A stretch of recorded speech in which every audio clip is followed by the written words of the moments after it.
प्रिय विद्यार्थी जी, गुरु दीक्षा परिवार के आप सभी अनमोल विद्यार्थियों का इस वीडियो सेशन में हार्दिक स्वागत है। मैं माँ सरस्वती भगवती से प्रार्थना करता हूँ कि प्रिय विद्यार्थी जी, आप सबका जिस दिन 10वीं कक्षा का परीक्षा परिणाम आए उस दिन आपको खुद पर गर्व हो और आपके माता पिता को भी आपके ऊपर गर्व हो कि आपने कुछ बेहतर किया है। और आपको उस गर्व का एहसास तभी होगा जब आप अपने आज का सही ढंग से आज उपयोग करेंगे, क्योंकि हम लोग आज का जो उपयोग करते हैं सही ढंग से समय की अहमियत को समझते हुए, तो उसी से हमारा बेहतर भविष्य निर्धारित होता है। आप सबका भविष्य स्वर्णिम हो। माँ सरस्वती भगवती आप सबको अभूतपूर्व सफलता दे, यही मंगल प्रार्थना माँ सरस्वती भगवती से आप सब विद्यार्थियों के लिए करता हूँ। इन्हीं मंगल शुभकामनाओं के साथ साइंस संकाय का ऑब्जेक्टिव का सेशन जो है वह मैं आपके बीच में प्रस्तुत करने जा रहा हूं। प्रथम प्रश्न है कि वास्तविक वस्तु का आभासी प्रतिबिंब बनता है तो समतल दर्पण में बनता है, तो हमारा ए नंबर ऑप्शन जो है वो करेक्ट है। उसके पश्चात अगला इंपॉर्टेंट प्रश्न है कि डायोप्टर उस लेंस की क्षमता होती है जिसकी फोकस दूरी कितनी होती है, तो 1 मीटर होती है। इसके पश्चात अगला प्रश्न है कि किसी लेंस के बाहर की ओर उभरे 2 गोलीय पृष्ठ हो तो उसे क्या कहते हैं, तो उसे उत्तल लेंस कहते हैं। इसके पश्चात अगला इंपॉर्टेंट प्रश्न कि कौन रंग है जिसका खतरे के सिग्नल में उपयोग होता है, तो लाल रंग का। इसलिए आप लोग देखते होंगे जो अधिकांश खतरा सूचक जो कोई भी वस्तु होता है उसमें लाल रंग लगा रहता है ना। इसके पश्चात अगला इंपॉर्टेंट प्रश्न है कि प्रकाश के किस रंग का तरंगदैर्घ्य अधिकतम होता है, तो लाल रंग का तरंगदैर्घ्य अधिकतम होता है। इसलिए आप लोग देखते होंगे कि रेलवे का सिग्नल हो अथवा हमारा गाड़ी का जो बैकलाइट जो होता है वो लाल रंग का लगा रहता है। यह जो है वो एक सिग्नल का कार्य करता है, जो कि दूर से ही हमें यह विजुअल हो जाता है। धुआं और कोहरे वाले दिनों में भी लाल रंग जो है उसका तरंगदैर्घ्य अधिकतम होने के कारण उसका प्रकीर्णन नहीं होता है और दूर से ही में दिखाई दे देता है। इसके पश्चात अगला इंपॉर्टेंट प्रश्न है कि निकट दृष्टि दोष को दूर करने के लिए किस लेंस का व्यवहार किया जाता है, तो प्रिय विद्यार्थी जी, निकट दृष्टि दोष का निवारण करने के लिए अवतल लेंस का प्रयोग किया जाता है, तो ऑप्शन नंबर बी हमारा करेक्ट होगा। और दूर के लिए यदि पूछा जाएगा आपसे, तो दूर दृष्टि दोष के निवारण के लिए उत्तल लेंस का प्रयोग किया जाता है। वहीं पर जरा दृष्टि दोष के निवारण के लिए बाइफोकल लेंस का प्रयोग किया जाता है, जिसको कि द्विफोक्सी लेंस भी कहा जाता है।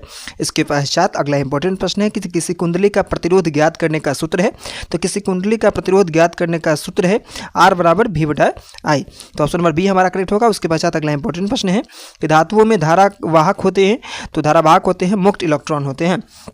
इसके पश्चात अगला इंपॉर्टेंट प्रश्न हमारे बीच में परिपथ में विद्युत धारा की माप किससे होती है, तो परिपथ में विद्युत धारा की माप प्रिय विद्यार्थी जी एमीटर से होती है। इसके पश्चात अगला इंपॉर्टेंट प्रश्न है कि विद्युत फ्यूज विद्युत धारा के किस प्रभाव पर कार्य करता है, तो उसमें प्रभाव पर कार्य करता है, तो ऑप्शन नंबर ए हमारा करेक्ट होगा। इसके पश्चात अगला इंपॉर्टेंट प्रश्न है कि बैटरी से किस प्रकार की धारा प्रवाहित होती है, तो उद्दिष्ट धारा प्रवाहित होती है, DC। इसके पश्चात अगला इंपॉर्टेंट प्रश्न है कि निम्नलिखित में से कौन जैव मात्रा ऊर्जा स्रोत का उदाहरण नहीं है, तो नाभिकीय ऊर्जा जो है वह उदाहरण नहीं है। इसके पश्चात अगला इंपॉर्टेंट प्रश्न निम्नलिखित में से कौन नवीकरणीय ऊर्जा है, तो सौर ऊर्जा जो है वो प्रिय विद्यार्थी जी नवीकरणीय ऊर्जा है। नवीकरणीय ऊर्जा का परिभाषा आप लोग जानते हैं कि वैसा ऊर्जा स्रोत अथवा वैसा ऊर्जा जिसका एक बार हम लोग प्रयोग करते हैं तो दोबारा से भी उसका प्रयोग कर सकते हैं, उसको नवीकरणीय ऊर्जा स्रोत कहा जाता है। जैसे पवन ऊर्जा हो गया, सौर ऊर्जा हो गया। वहीं पर अनवीकरणीय ऊर्जा स्रोत किसे कहते हैं, तो वैसा ऊर्जा स्रोत जिसका एक बार यदि हम लोग उपयोग कर लेते हैं तो दोबारा उसका उपयोग नहीं कर सकते हैं। जैसे पेट्रोलियम हो गया, कोयला हो गया, तो ये सभी अनवीकरणीय ऊर्जा स्रोत के उदाहरण है। इसके पश्चात अगला इंपॉर्टेंट प्रश्न है कि निम्नलिखित में से कौन अवकारक है, तो HA जो है वह अवकारक है। इसके पश्चात अगला इंपॉर्टेंट प्रश्न है कि निम्नलिखित में से कौन pH का कौन सा क्षारक विलयन का मान देता है, तो 13 है। इसके पश्चात अगला इंपॉर्टेंट प्रश्न निम्नलिखित में से कौन सही है, Na2CO3 × 5H2O, Na2CO3 × 10H2O, तो Na2CO3 × 10H2O जो है वो करेक्ट आणविक सूत्र है। इसके पश्चात अगला इंपॉर्टेंट प्रश्न है कि लिटमस रंजक बैंगनी का रंग होता है जो निकाला जाता है, तो लाइकेन से निकाला जाता है। इसके पश्चात अगला इंपॉर्टेंट प्रश्न कि शुष्क बुझा हुआ चूना पर क्लोरीन गैस की क्रिया से कौन सा पदार्थ बनता है, तो विरंजक चूर्ण बनता है। अगला इंपॉर्टेंट प्रश्न कि सोडियम क्लोराइड का pH मान लगभग होता है, तो सोडियम क्लोराइड का pH मान जो है विद्यार्थी जी 14 होता है। इसके पश्चात अगला इंपॉर्टेंट प्रश्न है कि नीला थोड़ा का रासायनिक सूत्र क्या होगा, तो नीला थोड़ा का रासायनिक सूत्र होता है प्रिय विद्यार्थी जी CuSO4 × 5H2O। इसके पश्चात छठा नंबर पेज हमारा है कि जब सोडियम हाइड्रोक्साइड जिंक से प्रतिक्रिया करता है तो कौन सा उत्पाद बनता है, तो जब सोडियम हाइड्रोक्साइड जो है ना वो जब जिंक से प्रतिक्रिया करेगा तो कौन सा पदार्थ बनाता है, तो NaPZnO2 प्लस H2O, है ना। तो ऑप्शन नंबर डी हमारा करेक्ट होगा। इसके पश्चात अगला इंपॉर्टेंट प्रश्न है कि पीतल है, तो पीतल जो है वो मिश्र धातु है। इसके पश्चात अगला इंपॉर्टेंट प्रश्न है कि क्रोमीन अधातु की अवस्था होती है तो द्रव। निम्नलिखित में से कौन हाइड्रोकार्बन के 3 आबंध हैं, तो C3H4। इसके पश्चात अगला इंपॉर्टेंट प्रश्न है कि चीनी का रासायनिक सूत्र क्या होता है, तो चीनी का रासायनिक सूत्र प्रीवियस वीडियो में भी मैंने आपको बताया था। 1 सेकंड रिमाइंड कर दिया गया है इस प्रश्न को कि C12H22O11 होता है। इसके पश्चात अगला इंपॉर्टेंट प्रश्न है कि हीलियम परमाणु के बाहरी कक्षा में कितने इलेक्ट्रॉन होते हैं, तो हीलियम के बाहरी कक्षा में 2 इलेक्ट्रॉन होते हैं।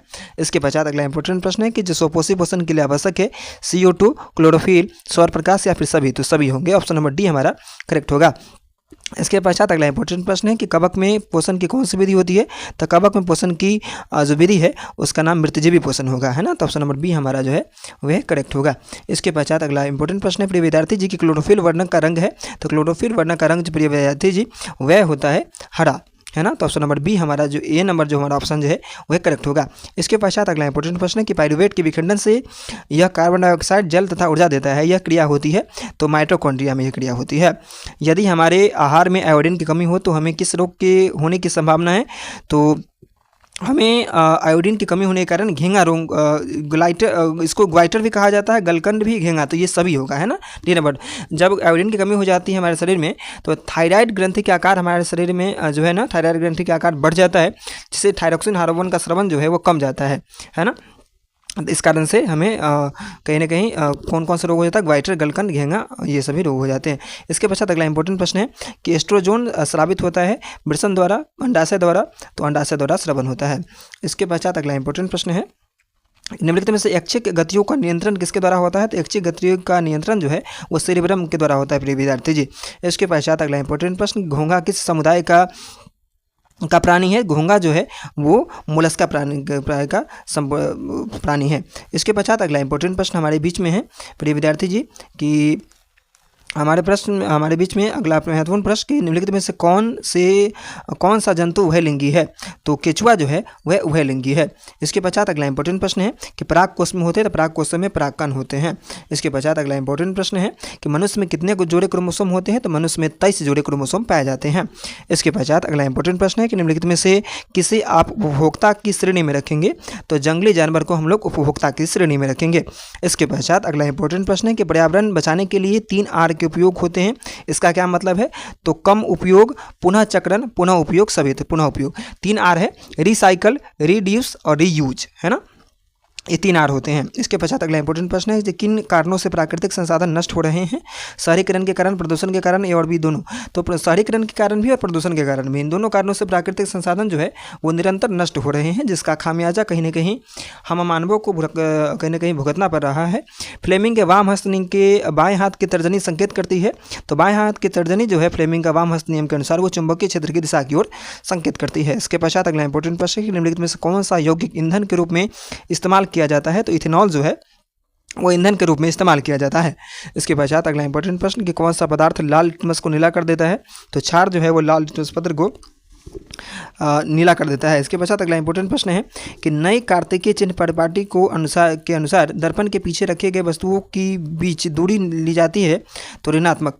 इसके पश्चात अगला इंपॉर्टेंट प्रश्न है 12वां नंबर पेज जो हमारा है, खाद्य पदार्थों के डिब्बे पर जिंक के बजाय टीन का लेप होता है क्योंकि टीन की अपेक्षा जिंक जो है वो अधिक अविक्रियाशील होता है, तो ऑप्शन नंबर सी हमारा करेक्ट होगा। इसके पश्चात अगला इंपॉर्टेंट प्रश्न है निम्नलिखित में से कौन सा अंग संवेदीग्राही नहीं है, तो दिमाग जो है संवेदीग्राही नहीं है। इसके पश्चात अगला इंपॉर्टेंट प्रश्न है कि समांतर क्रम में संयोजित प्रतिरोध की संख्या घटने के उपरांत संयोजित प्रतिरोध का कुल प्रतिरोध है बढ़ता है। इसके पश्चात अगला इंपॉर्टेंट प्रश्न कि समजात अंग का उदाहरण है, तो हमारा हाथ और कुत्ते का अग्रपाद अर्थात अगला जो पाँव जो होता है वह समजात अंग का उदाहरण है। इसके पश्चात आखिरी पेज जो हमारा है 2 प्रश्न है, निम्नलिखित में से कौन मलेरिया परजीवी है, तो प्लाज्मोडियम जो है वो मलेरिया परजीवी है। इसके पश्चात अंतिम प्रश्न कि निम्नलिखित में से उत्तम ऊर्जा स्रोत कौन सा है, तो बायोमास जो है वह उत्तम ऊर्जा स्रोत है। इस प्रकार इस पाठ से जितने भी महत्वपूर्ण प्रश्न हैं तो प्रश्नों को आपके बीच में रखा गया, आप लोग मन से पढ़ें, अपने माता पिता के सपनों को साकार करें, यही मंगल प्रार्थना आप सब विद्यार्थियों के लिए ईश्वर से करता हूँ। धन्यवाद।